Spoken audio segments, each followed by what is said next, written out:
Me llamo Isabella Vargas y quiero contar lo que me sucedió.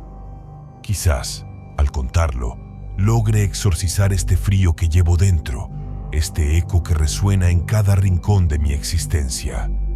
Ya no sé si busco justicia o si solo intento salvar mi propia cordura. Soy detective de la Fiscalía de la Ciudad de México y mi vida era un santuario de la lógica, forjada en la objetividad de las pruebas forenses y la cruda, a menudo descorazonadora, realidad de las calles. Los crímenes eran rompecabezas, los culpables ecuaciones a resolver. Pero el caso de Mariana Soto lo dinamitó todo, reduciendo mi fortaleza a escombros de incertidumbre.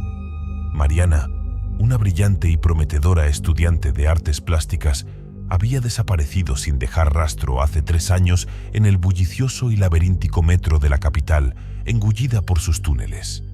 Su mochila, con sus lápices de colores y un cuaderno de bocetos a medio terminar, fue encontrada abandonada en un vagón de la línea 3, intacta, como si su dueña se hubiera evaporado en el aire denso y metálico del subterráneo. El expediente, un voluminoso tomo de testimonios contradictorios, cámaras de seguridad cegadas en el momento justo y pistas muertas, llevaba meses en el archivo muerto de mi conciencia, un recordatorio silencioso y persistente de un fracaso inexplicable que me perseguía incluso en sueños. No había cierre, no había consuelo, solo un agujero negro en mi expediente y en mi alma. La rutina era mi refugio. Una noche, ya pasadas las 2 de la madrugada, cuando el edificio de la Fiscalía estaba sumido en un silencio que aullaba, revisaba tediosamente viejos casos sin resolver, buscando alguna chispa de luz en la oscuridad del olvido. Fue entonces cuando sentí un leve roce contra la base de la puerta de mi oficina, tan sutil que casi lo achaco al viento. No había nadie en el pasillo, pero en el suelo, un sobre grueso sin remitente había aparecido, materializado de la nada, como si lo hubiera escupido la propia oscuridad. Mis dedos, a pesar de mi entrenamiento, temblaron un poco al abrirlo. Dentro, solo una tarjeta de metro sin usar, pero extrañamente gélida al tacto, y un pequeño USB. La curiosidad profesional luchó contra una oleada de aprensión. Conecté el USB a mi computadora. Un audio distorsionado, lleno de estática y chasquidos, comenzó a reproducir un fragmento de conversación en un andén del metro, voces irreconocibles ahogadas por el ruido monótono de un tren pasando. Y al final, cuando ya pensaba que era una broma de mal gusto o un archivo corrupto, la estática se desvaneció y una voz infantil, clara, pero cargada de una tristeza infinita que me desgarró el alma, susurró gélida: «Ven a buscarme, detective, en la línea 3, donde mi voz se perdió, donde me dejaron sola. No me dejes sola otra vez». El aliento se me cortó. Mi armadura de lógica se hizo añicos. ¿Quién sabía que estaba trabajando en Mariana? ¿Cómo diablos había llegado ese sobre a mi oficina cerrada? La urgencia, la extraña certeza en esa voz infantil, esa súplica helada, me impulsó. No había forma de explicarlo, pero no podía ignorarlo. Al amanecer, ya había tramitado el permiso para entrar a la estación de la línea 3 al anochecer siguiente, una vez que el flujo de pasajeros disminuyera. Me encontré en el andén desierto mientras las últimas luces del día se extinguían. El bullicio habitual se había desvanecido, reemplazado por un silencio denso y antinatural, un vacío que parecía absorber cualquier sonido.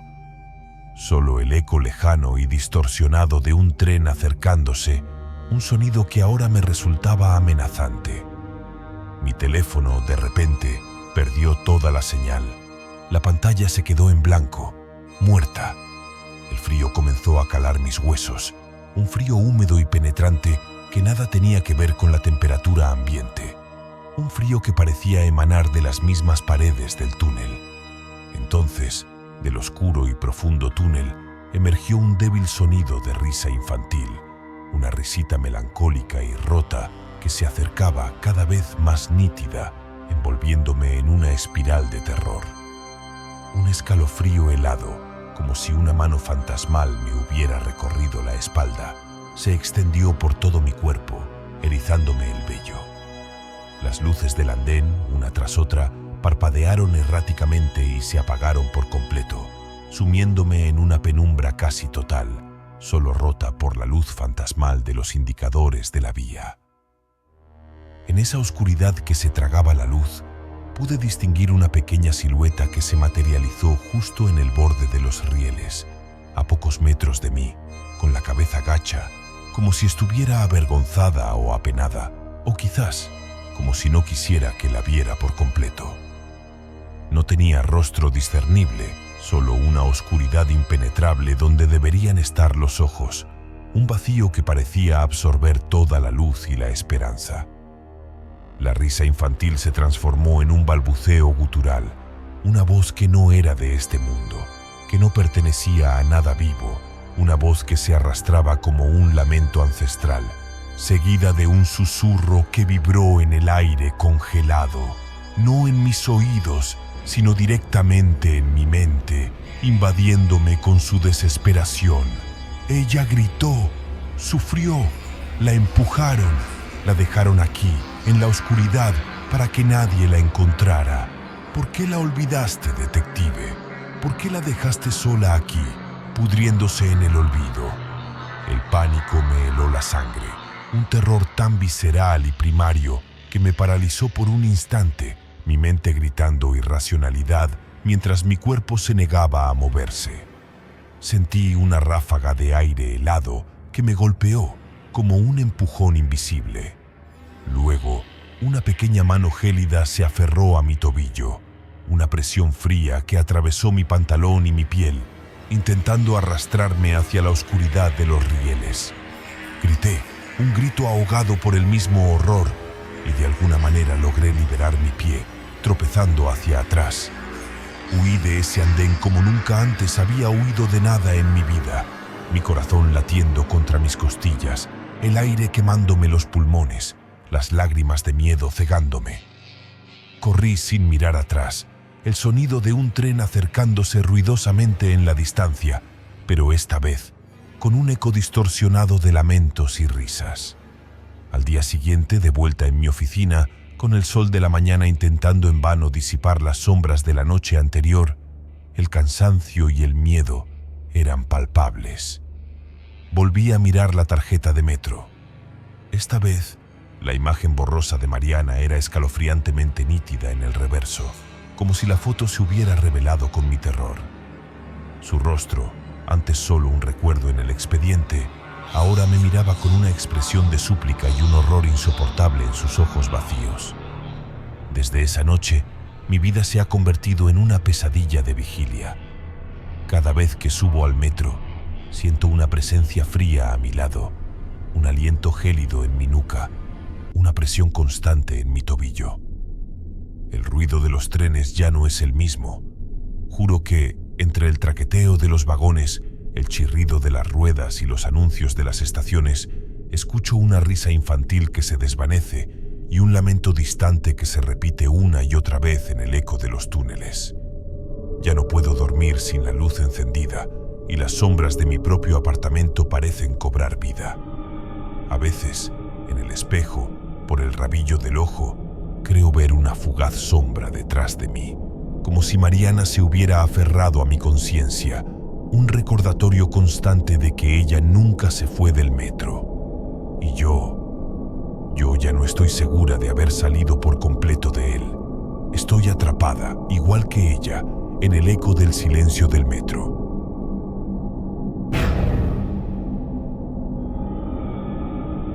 Me llamo Ricardo Méndez y quiero contar lo que me sucedió. Dicen que en Guadalajara se respira música, pero desde hace un tiempo solo escucho una melodía que me persigue, un lamento que nadie más oye.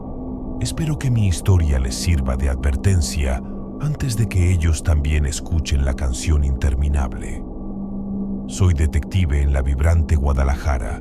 Mi vida transcurría entre la burocracia policial, y la ocasional adrenalina de un caso difícil. Siempre me consideré un hombre pragmático, de pies en la tierra, inmune a las supersticiones y los cuentos de fantasmas. Pero el caso de Laura Beltrán, una talentosa estudiante de violín y prometedora mariachi que desapareció sin dejar rastro hace 5 años, camino a la icónica Plaza Garibaldi, rompió mi esquema de la realidad. Su violín, un Stradivarius barato pero de inmenso valor sentimental, fue encontrado abandonado bajo el kiosco central de la plaza, mudo, como un testamento de un concierto inacabado. El expediente, cubierto por el polvo del olvido y las etiquetas de caso frío, se había convertido en el lamento silencioso de mi propia impotencia. Cada vez que lo veía en el archivo, sentía un nudo en el estómago. Una mañana, al abrir la puerta de mi coche para ir a trabajar, sentí algo inusual bajo mi mano en el asiento del conductor. Era una púa de guitarra antigua, de un marfil amarillento, sin ninguna nota ni explicación. Fruncí el ceño. Descarté la idea de una broma y la guardé en mi bolsillo. No le di importancia, hasta que horas después, mientras tomaba un café, mi viejo teléfono, ese que solo uso para llamadas de trabajo, vibró con un mensaje anónimo. La pantalla mostraba solo un número desconocido y un texto inquietante. La melodía aún suena. Plaza Garibaldi, bajo el kiosco. Medianoche. No olvides tu púa. El frío marfil de la púa en mi bolsillo pareció quemarme la piel. Mi escepticismo, mi fortaleza racional, se vio desafiado por una creciente curiosidad teñida de una aprensión que no reconocía. Había algo en la precisión del mensaje, en la forma en que conocía la conexión con Laura y el lugar. Esa noche, con la ciudad durmiendo, llegué a la Plaza Garibaldi. Normalmente un torbellino de música, tequila y gente, a esa hora estaba extrañamente quieta, casi desierta. Solo el eco lejano de alguna serenata lejana que se perdía en las calles adyacentes rompía el silencio. El aire, sin embargo, no era tranquilo. Se sentía denso, gélido, y un escalofrío que no tenía nada que ver con la temperatura se arrastró por mi piel. Un escalofrío de algo incomprensible. Avancé hacia el kiosco, el corazón latiéndome contra las costillas. Entonces, lo escuché. Un eco fantasma de una melodía de violín, tristemente familiar, comenzó a flotar en el aire, inaudible para cualquier otro oído, pero resonando claramente en el mío. Sacudí mi cabeza intentando racionalizar. Saqué mi grabadora digital y la activé, por si acaso había alguna explicación lógica, alguna reverberación extraña. La melodía se intensificó, un lamento musical que me helaba la médula, y juraría que el sonido provenía de debajo del propio kiosco, como si la música estuviera atrapada en la madera. Las farolas de la plaza comenzaron a parpadear, sumiendo el lugar en una intermitente oscuridad. Entonces, la melodía del violín cesó abruptamente, dejando un silencio ensordecedor que se sentía más pesado que el ruido. Mis ojos se fijaron en la base del kiosco. De la oscuridad que se acumulaba allí, una figura alta y delgada, vestida con lo que parecía un traje de mariachi hecho de sombras danzantes y penumbra, emergió lentamente.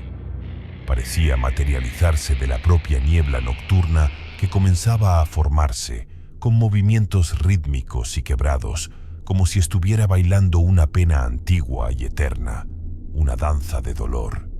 No tenía rasgos faciales, solo un vacío oscuro bajo el ala de su sombrero, un abismo que parecía succionar la poca luz que quedaba, pero sentí la abrumadora tristeza y desesperación que emanaba de su presencia, una carga emocional tan pesada que casi me asfixia. La figura, con un movimiento lento y etéreo, levantó un violín resplandeciente, hecho de pura luz fantasma, un instrumento que parecía emanar una luz interior, una melodía silenciosa. Y luego comenzó a tocar, no con arcos y cuerdas, sino con el movimiento de sus dedos fantasmales, emanando una melodía inmaterial que era la canción favorita de Laura, la misma que ella siempre ensayaba antes de cada presentación.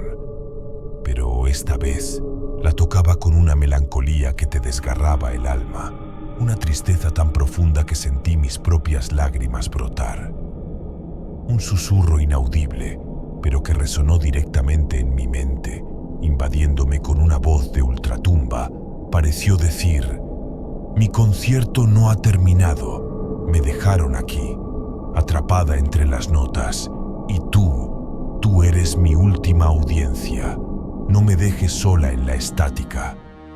Retrocedí lentamente, mi mente gritando que aquello era imposible, una alucinación, pero mis ojos y mi cuerpo reaccionaban al terror más primario. El aire se volvió más denso y pesado, casi tangible, y me sentí atrapado en su música, en su presencia. La figura del mariachi de sombra se desvaneció lentamente con la última nota, diluyéndose en la oscuridad de la plaza, dejando solo el silencio y un frío cortante que penetraba hasta mis huesos. El sonido de los grillos regresó, pero me pareció más un coro fúnebre. Al revisar el audio en mi oficina, con la luz del amanecer intentando disipar las sombras de mi mente, solo había estática ininterrumpida. Pero al final, justo antes de cortarse la grabación, se escuchó una única y clara nota de violín, seguida de un sollozo ahogado que me dejó temblando, sudando frío.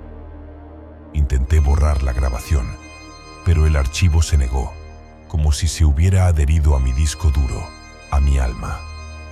Ahora, cada vez que paso por Garibaldi, o incluso en el silencio de mi casa, el viento parece llevarme una melodía inaudible, el lamento de un mariachi silente atrapado en una canción sin fin. Los sonidos normales de la vida se han distorsionado. El tráfico, las voces, todo me parece una estática que esconde esa única y persistente melodía.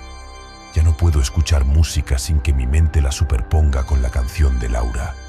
Y a veces, al mirar mi reflejo en el espejo, por un instante, juro ver un sombrero de mariachi de sombra cubriendo mi rostro y mis manos, temblorosas y frías, preparándose para tocar un violín invisible. Sé que Laura no solo me buscó, sino que me eligió. Y yo soy ahora su último espectador, condenado a escuchar su concierto final, sin fin.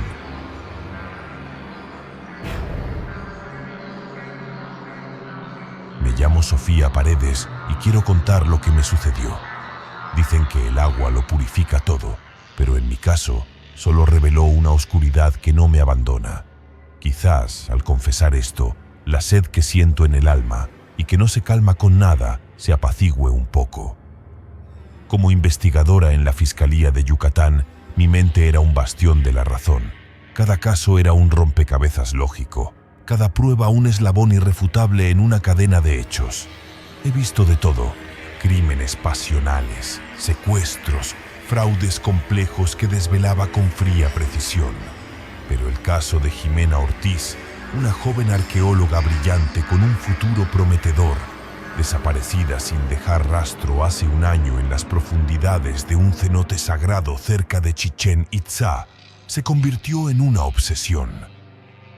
Su equipo de buceo, su cuaderno de campo con intrincados dibujos mayas, todo había sido hallado intacto a orillas del agua, como si se hubiera disuelto al contacto con ella. El expediente estaba cerrado, archivado oficialmente como accidente o extravío. Un veredicto que mi intuición, esa voz interna que nunca falla, se negaba a aceptar. Sabía que había algo más, un misterio oscuro y ancestral que me consumía día tras día. La frustración era un veneno lento.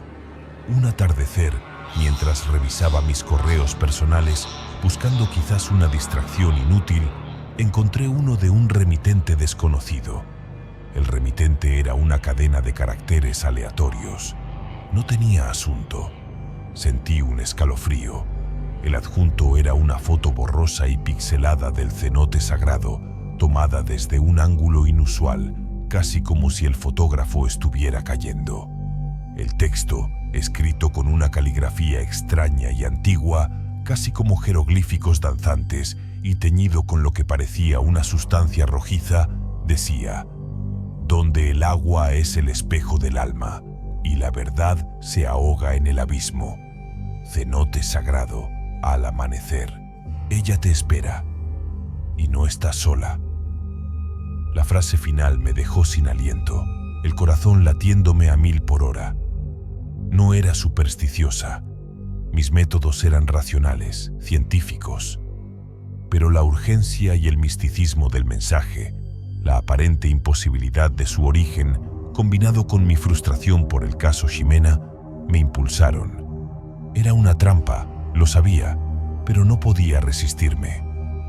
Llegué al cenote antes del alba, la madrugada aún fresca y húmeda. La espesa vegetación que lo rodeaba parecía exhalar un aire denso y cargado de una energía ancestral que me erizaba la piel. Casi podía oler la historia, el moho de los siglos. El lugar, normalmente lleno de turistas y guías, estaba completamente desierto, envuelto en una neblina mística que se aferraba a la superficie del agua, como un velo. Un silencio absoluto reinaba, roto solo por el goteo constante de las estalactitas y el lejano croar de alguna rana, sonidos que ahora me parecían amplificados, ominosos. Al acercarme al borde de la dolina, la superficie del agua estaba extrañamente inmóvil, como un espejo perfecto de obsidiana, a pesar de la suave brisa matutina. Me incliné, mi respiración superficial, y en el reflejo no vi mi rostro. Vi el de Ximena, pálido, demacrado, con el cabello mojado pegado a su frente, distorsionado por un terror tan puro que me cortó la respiración. Sus ojos dilatados por el horror, rodeados de burbujas que no existían en la realidad, como si estuviera gritando bajo el agua, un grito silencioso. El reflejo se movió. No era mi propio movimiento, era una figura espectral que emergía lentamente del agua, con los ojos hundidos llenos de angustia, su cabello oscuro y largo flotando como algas en una corriente invisible. La figura, apenas translúcida, vestida con lo que parecían harapos empapados, extendió una mano temblorosa, esquelética, hacia mí, como pidiendo auxilio, como una súplica final, y susurró sin sonido, con una voz que, aunque inaudible para mis oídos, resonó directamente en lo más profundo de mi mente, saliendo del abismo frío y negro del cenote. No me ahogué, fui arrastrada. Los antiguos, ellos me reclamaron. Los guardianes me llevaron a la oscuridad, y sigo aquí, esperando que me liberen. No me dejes en el olvido. Un miedo primordial me invadió, un terror que iba más allá de lo racional, de lo que podía procesar mi mente lógica. Mis piernas temblaban incontrolablemente, mi cuerpo se negaba a responder. El aire se volvió asfixiante, con un olor a agua estancada y algo indescriptible, antiguo. El agua de repente se agitó violentamente, hirviendo en un instante. Las burbujas regresaron, más grandes, más frenéticas. El reflejo de Ximena desapareció y una corriente helada y poderosa, como una mano invisible, me envolvió, tirándome con fuerza hacia el abismo oscuro, como si el cenote mismo intentara reclamarme para unirme a Ximena en su prisión líquida. Grité, un grito ahogado por el mismo terror, y logré retroceder del borde, mi corazón latiendo salvajemente, el sudor frío corriéndome por la espalda. Al mirar de nuevo al cenote, las burbujas seguían agitándose, y juré ver remolinos formándose bajo la superficie, como manos invisibles, pálidas y esqueléticas, tirando hacia las profundidades, listas para atrapar a su próxima víctima. Desde esa noche, mi vida se ha convertido en una pesadilla de vigilia. Evito cualquier cuerpo de agua inmóvil. Lagos, estanques, piscinas, incluso un vaso de agua en mi mesa de noche. Siento una sed insaciable que ninguna bebida puede saciar. El sonido del agua goteando, incluso el de la llave mal cerrada, me provoca ataques de pánico. Y a veces, al mirar mi propio reflejo en cualquier superficie brillante, en el cristal de mi ventana, en la pantalla de mi teléfono, por un microsegundo aterrador, veo un par de ojos hundidos, llenos de miedo y de una angustia infinita, mirando a través de los míos desde el fondo. La mirada de Jimena, pidiendo ser liberada. Sé que ella no solo me buscó, sino que de alguna forma me ató a su destino. Y yo ya no estoy segura de que mi alma no esté también atrapada, reflejándose en las aguas oscuras del cenote, esperando. Me llamo Carlos Ramos y quiero contar lo que me sucedió. Dicen que el viento del llano cuenta historias, pero desde hace 3 años solo susurra una que me hiela el alma. Quizás, al liberarla, el viento deje de silbar su nombre y el mío. Soy detective en la policía rural de los vastos y desolados llanos venezolanos, un hombre curtido por el sol, la tierra y el silencio. Mi vida se forjó entre la brisa caliente que mueve las sabanas, el olor a ganado y el lejano trueno del Catatumbo. Siempre fui un hombre práctico, de soluciones directas, que confiaba más en la huella del camino que en los cuentos de ánimas. Pero me sentía inútil con el caso de Ana María Gil. Desapareció sin dejar rastro de su antigua hacienda familiar hace 3 años. La finca, conocida ahora como la Hacienda de los Álamos, era un esqueleto de ruinas, un monumento al silencio y a mi fracaso personal. El viento del llano, que antes me arrullaba, ahora parecía burlarse de mí con su ulular constante, cargado de un lamento que solo yo podía discernir. Una noche, mientras terminaba mi tedioso papeleo en la pequeña comisaría, bajo la luz parpadeante de un fluorescente, un paquete sin remitente apareció sobre mi escritorio. No había visto a nadie entrar ni salir. El edificio estaba sellado. Mis manos, acostumbradas a empuñar un arma o un lazo, temblaron ligeramente al abrirlo. Contenía solo un puñado de tierra seca de adobe, con un olor rancio y a humedad, y una fotografía antigua y descolorida de la Hacienda de los Álamos, en la que se distinguía la imponente fachada y un viejo pozo en el patio central. Una X, toscamente marcada con tinta roja, señalaba el pozo. Una nota escrita a mano con letra desvaída, casi ilegible por la antigüedad del papel, decía: «Lo que el silencio calla, el viento lo grita. El pozo de la Hacienda de los Álamos. Medianoche. Te están esperando, a ella y a las otras». La última frase me caló hasta los huesos. Las otras. No creía en supersticiones. Mi vida se basaba en la lógica y la evidencia, en lo que podía ver y tocar. Pero la frialdad de la nota, la extraña precisión de la información y la insistencia de ese pedazo de tierra en mi mano me carcomían. Era una trampa, una broma de mal gusto, pero tenía que ir. Llegué a la hacienda abandonada bajo un cielo sin luna, tan oscuro que apenas se veía mi propia mano frente a mi rostro. Mi camioneta levantaba una estela de polvo que se perdía en la negrura. El aire era pesado, cargado de un olor a humedad y a tierra muerta, a olvido. Un viento helado, a pesar de la calma aparente de la noche, silbaba entre los muros derruidos de la hacienda con un sonido casi vocal, un lamento constante que se amplificaba al acercarme. El pozo, un círculo negro y profundo en medio del patio, parecía tragar la poca luz de mi linterna. Al acercarme a su boca, el silbido del viento se hizo más fuerte, transformándose en un coro de susurros ininteligibles que parecían provenir directamente del interior del pozo, voces ahogadas y distorsionadas. Entonces, de la oscuridad que emanaba del pozo, una figura etérea, translúcida, apenas un contorno en la penumbra, flotaba sobre la boca. Parecía hecha de la misma niebla y sombras que envolvían el lugar, con ropas de época, un vestido largo y jirones que se agitaban sin que hubiera viento real, como si bailaran en una brisa fantasmal.